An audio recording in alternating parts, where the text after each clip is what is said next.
Okay.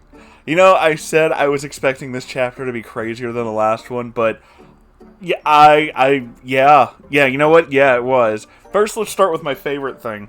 There's this whole thing about how she doesn't know what's going to happen. She's all upset, has to figure out all these things, and then Steve, who I'm fairly certain is actually a sim, just kind of gets out of bed in the middle of the night and then goes to the computer. So instead of having this moment where, like, Theresa contemplates the weight of her actions and maybe learns things, we shift to Steve's perspective, which we've never done before because this is supposed to be written from her perspective. We just shift to his perspective, and we do it in the most fluid way possible. It is literally just the sentence, "Here's what Steve was doing," and then he decides to complete this thought with, "He booted the computer to do internet research." Internet research! Steve's gonna find out about them MLMs and all them, essential oils. That's what's gonna fix the world. A little bit of that essential oils, maybe some LuLaRoe. Hun. No, that's not what happens, but it's fucking ridiculous. So, here's what we get. Quote, "I've been thinking, do you know what xenon gas is? Yeah, it's used in lights. It's an inert element, nearly 4 times as heavy as air. If there was a lot of it in the atmosphere, there wouldn't be hurricanes because the warm air on the ground couldn't go up as fast. Where is there a lot of xenon? On the sun." Yup!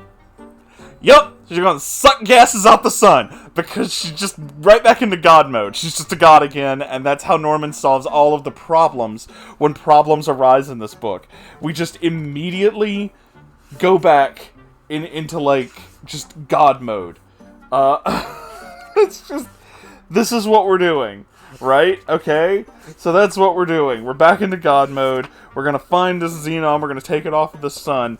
And we have to do this, we need a satellite that can monitor all this. We have to put a satellite around the sun. Okay? Which I guess they can just do now. I would say that this would take a long time, a lot of research, and a lot of very specific instruments in order to launch something that heavy, because it's a big satellite, towards the sun. And I'm sure a lot of you are probably thinking the same thing. You probably immediately went into physics mode in your head. Okay, it's this big. I think at one point she describes it as like a 37-foot platform or something. Okay, that's big enough. Maybe you could put it on a rocket. Maybe it needs to be assembled in space. If it is, how much fuel do we need to get it from here to there with all these other parts? Listen, alright, stop right there and fuck all that, because no rocket is needed. She can just throw it into space with her mind! God powers go! And it has the brilliant name of Sky Spy. I know! So, after basically saying that this is their plan to fix the planet, the Royal Air Force comes up with this wonderful solution too. Quote, "Could you also bring in helium?" Steve looked puzzled. "I guess. What good is it? If helium was plentiful, we could send up thousands of miniature dirigibles over territory invaded by terrorist groups. They would be lighter than air drones, surveying the land for weeks at a time. We could put all of the terrorist organizations out of business." Blimps! Blimps is how you stop terrorism! Goodyear could have stopped terrorism years ago!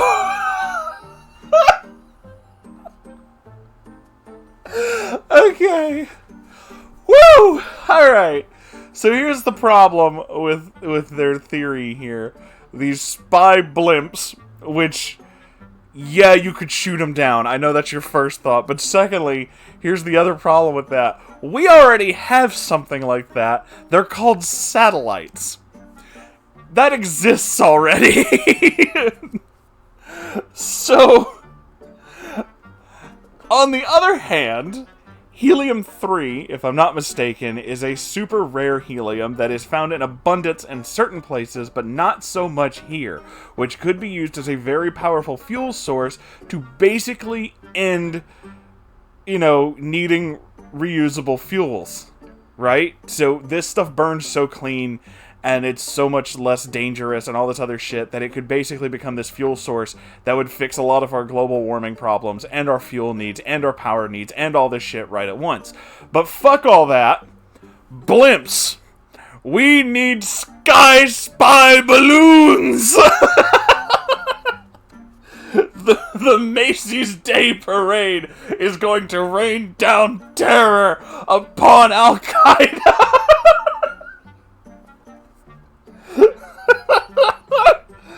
Oh my god. So that's not even the end. We're not done. There's still more. Okay.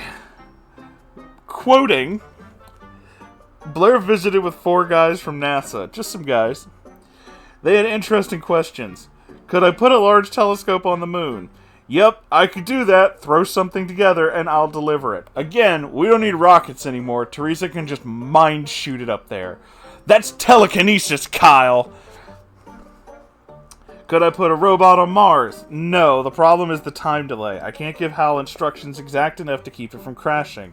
Put it together in a package, and I'll orbit from Mars, and maybe you can take over from there. How big could this Mars package be? Any size. 1,000,000 tons? Doesn't matter. Doesn't matter. We hesitate to ask. Europa is a moon of Jupiter. It has an ocean covered with ice, and we think that there's a chance of it harboring life. But it's far away, and the ice is thick. It could take 200 years to get a sample. Could you get a sample? How big is Europa? Slightly smaller than the moon. I'll put Europa in orbit around Mars. Do I really need to go into the exact specifications of why this is a terrible fucking idea? I mean, okay.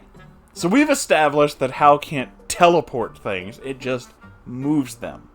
So there's this thing some of you probably already know about. There's this thing that's in orbit just between Mars and Jupiter, known as the Outer Orbit Asteroid Belt. There's a lot of fucking rocks in there. If we think Europa is harboring life, as in living things, as in the very life we have, wouldn't smashing it into a bunch of asteroids be a really fucking bad idea? Doesn't matter. God powers. Moving on! Then, we get this note. I was working on a really interesting project. Fort Knox, Kentucky is was the site of the United States Gold Depository. It goes on to describe what Fort Knox is. NORAD detects something coming down over the North Pole. It's moving at a steady 120 miles an hour, and then it slowed down, and then it started moving over to where Fort Knox is, and spherical balls of gold come from space and land outside of Fort Knox. Theresa made it rain on them boys. She made it rain on them bitches, brought in the money, laid it on the floor. That's what happened. So...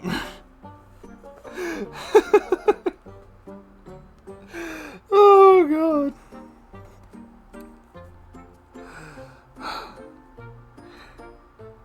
Quoting once again. I could bring down any amount. Prime Minister Blair called me and asked me what the price would be. $50 an ounce, I said. I am relieved. Your president said if I didn't get the price down to under $100, the United States would declare war on England.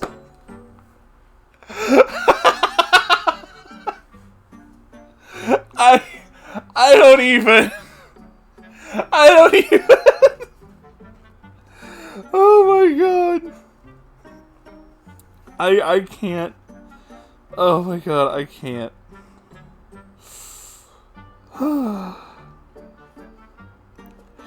And then we get this last wonderful note from this little book. Okay. Jan, who was worried, I don't even know if you guys remember Jan, also why would you, was all worried about this. Well, now she's Theresa's financial manager, by the way. She just is.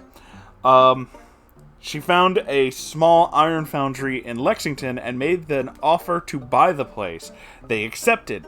There was infinitely more interesting work with the gold than iron. She made them into ingots, and they're worth $5,000 apiece. She put them in the bank trucks for transports to New York City. New York City! I'm sorry, I had to. Let's see. Corporations were already blabbering about all the things they could do with all this metal. Within a month, I was a billionaire. I wondered what my old BC boyfriend Jack Coster was thinking of all this. We still had enough time, after goddess powers, raining gold, moving fucking planets, we still had enough time to declare ourselves super rich and be really fucking petty towards an ex.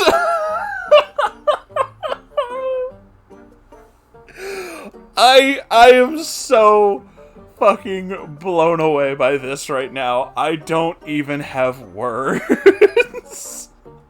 This is the most insane shit. I can't. I fucking can't. Oh my god.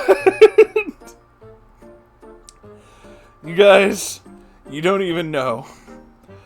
I just, oh man. They warned me it was gonna get insane. I didn't know how insane we were going. But we're going.